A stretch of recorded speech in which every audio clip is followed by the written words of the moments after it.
Congress party आगामी 15 तारीख से पूरे बिहार में न्याय संवाद की श्रृंखला शुरू करनी जा रही है। और यह जो न्याय संवाद की श्रृंखला है, इसमें हमारा सबसे पहला विषय जो है वो शिक्षा का सवाल है। इसी तरह से नौकरी का सवाल, भागीदारी का सवाल और समाज के जो अलग अलग सेक्शन के लोग हैं उनके बीच में कांग्रेस पार्टी जाएगी, उनके साथ संवाद करेगी, उनके दुख तकलीफ़ को सुनेगी और उसी के आधार पर हम न्याय पत्र तैयार करेंगे।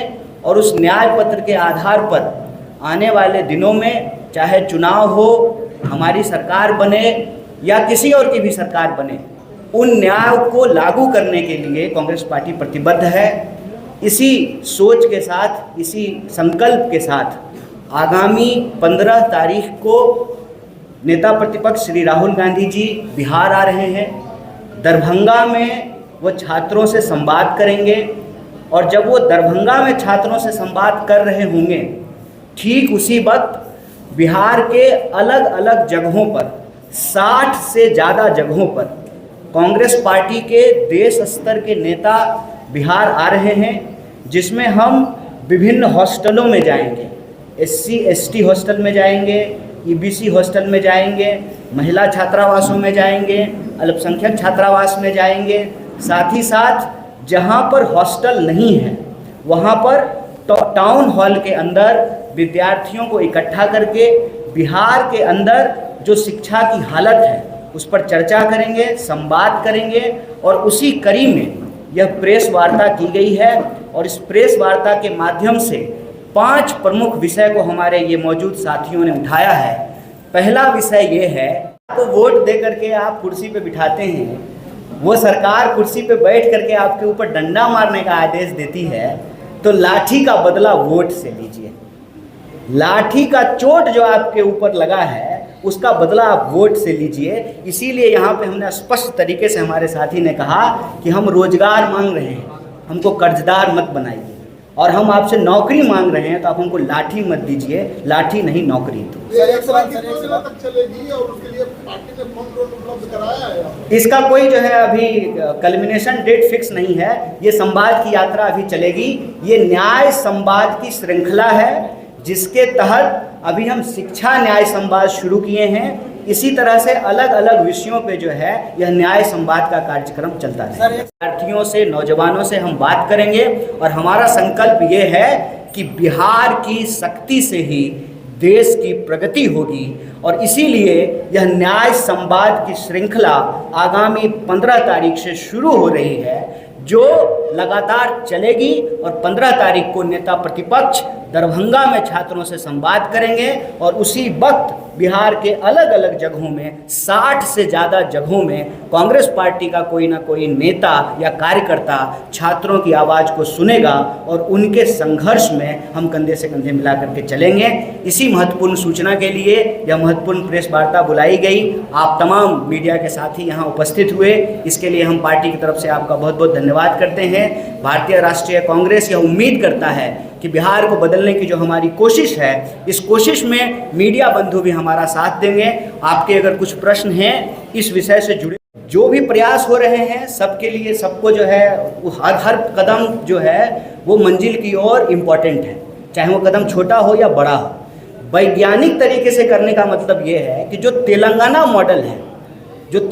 मॉडल है उसमें खास बात ये है कि उसका जब क्वेश्चनायर आप देखेंगे तो उसमें हर तरह का सवाल पूछा गया है कि आपके पास पक्का मकान है कि नहीं है, 2 व्हीलर है कि 4 व्हीलर है, टोटल आमदनी कितनी है।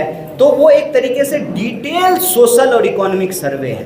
तभी पता चल पाएगा कि किस समाज के भीतर, कई बार क्या होता है ना कि एक परसेप्शन होता है कि ये समाज में जो है सब अच्छे ही लोग हैं, सब जो है अमीर लोग ही हैं, लेकिन गरीब और पिछड़ा जो है वहाँ भी हो सकता है। तो हम उसमें सिंपल एक बात कह रहे हैं कि वैज्ञानिक तरीके से, वस्तुनिष्ठ तरीके से, ऑब्जेक्टिव तरीके से उसका सर्वे हो, ताकि कोई भी व्यक्ति जो है वो वंचित ना रह जाए। सर, लैंड रिफॉर्म आरक्षण उनके लिए भी है।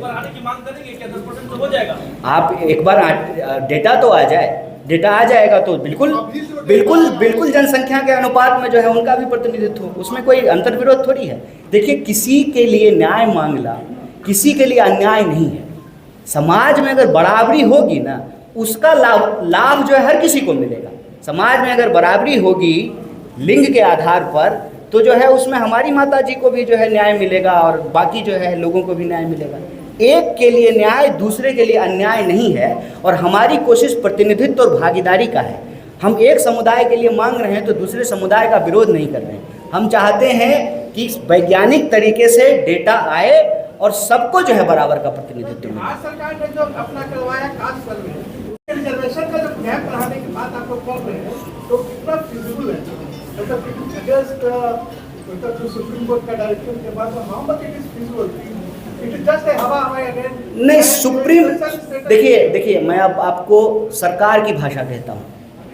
अभी जो मौजूदा एनडीए की सरकार है उसके कई मंत्रियों ने कहा, ये मैं नहीं बोल रहा हूँ, सरकार कह रही है कि कानून बनाने का काम विधायिका का है। कानून सही तरीके से लागू हो रहा है कि नहीं लागू हो रहा है उसको देखने का काम न्यायपालिका का है और ग्राउंड पे उसको लागू करने का काम कार्यपालिका का है।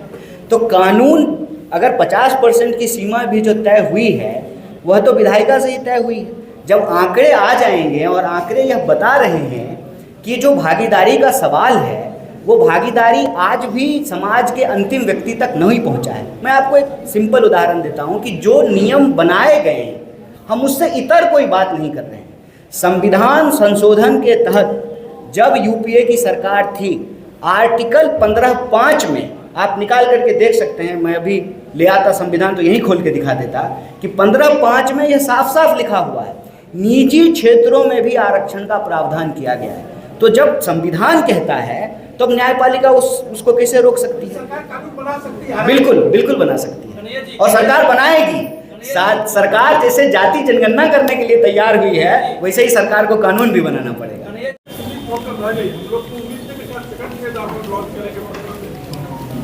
हमारी यात्रा जो पलायन रोको नौकरी दो यात्रा थी, उस वक्त ही हमने कहा था कि हम अलग अलग तरीके से लोगों से जुड़ने का काम करेंगे।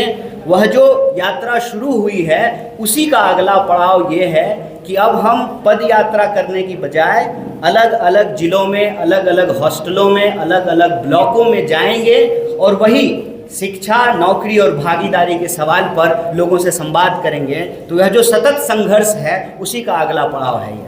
क्या आप इतना यात्रा कर रहे हैं, आप इससे पहले भी यात्रा कर चुके थे, अब भी यात्रा कर रहे हैं, क्या पहले का जो यात्रा है वो फ्लॉप हो रहा है, आप फिर से आप लोग चेंज कर रहे हैं कि अब इस तरीके से करेंगे, पद यात्रा नहीं करेंगे, अब लोगों से मिलकर वहाँ जाएंगे, तो ये क्या फ्लॉप हुआ है? नहीं, फ्लॉप कोई सिनेमा थोड़ी है, संघर्ष है। फ्लॉप और एक दिन का जवाब देते हैं। फ्लॉप और हिट का कोई बात नहीं है, संघर्ष है, संघर्ष सतत होना चाहिए। पलायन रोको नौकरी दो यात्रा जो है वो कल्मिनेट हुई बिहार में, 16 जिलों में हम लोग गए थे।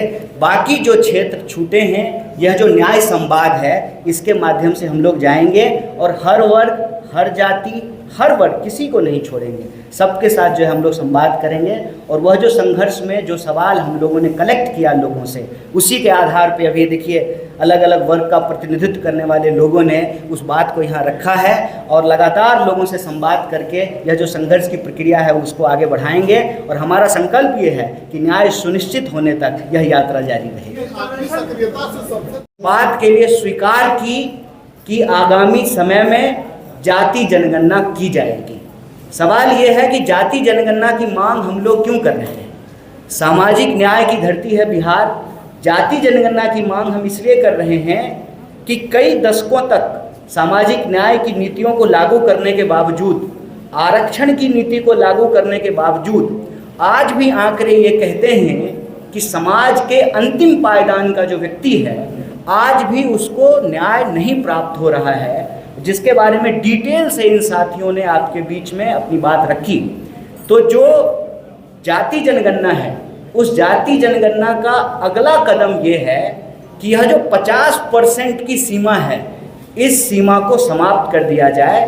और ये हम संविधान के तहत कह रहे हैं। संविधान के अनुच्छेद 15(5) में यह प्रावधान किया गया है कि निजी क्षेत्रों में भी भागीदारी और आरक्षण को सुनिश्चित किया जाए।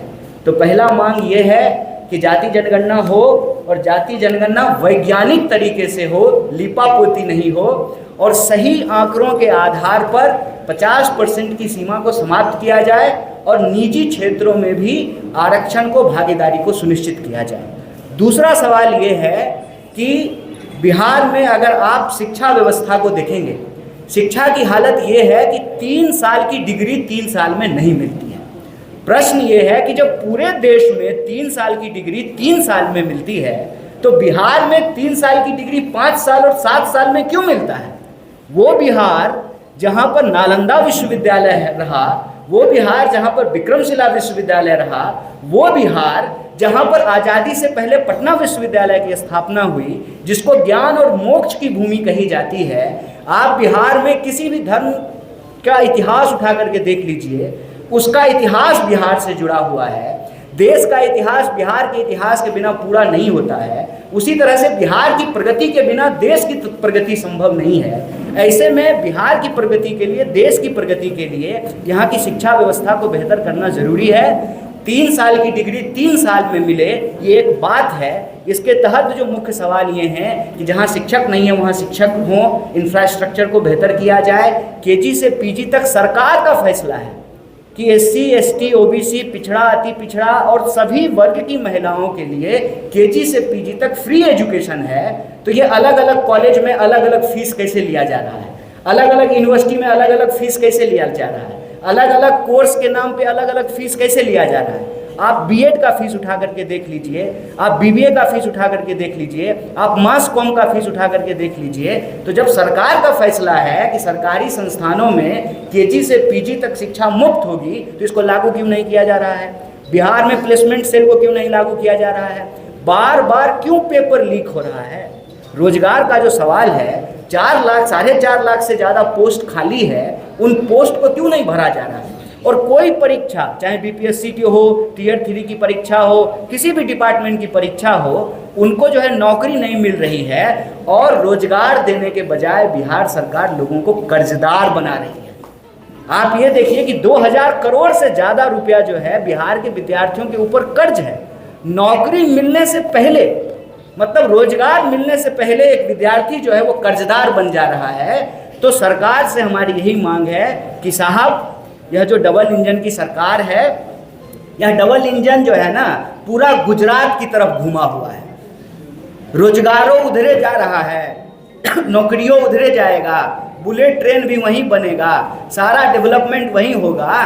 तो ये डबल इंजन जो है वो बिहार की तरफ क्यों नहीं घूम रहा है, जो रोजगार लेकर के आए। सरकार से यही मांग है कि लाठी नहीं नौकरी दो। और एक बहुत महत्वपूर्ण विषय जो यहाँ साथी ने उठाया कि SC, ST सब प्लान का पैसा आप किसी दूसरे चीज़ पे कैसे खर्च कर सकते हैं?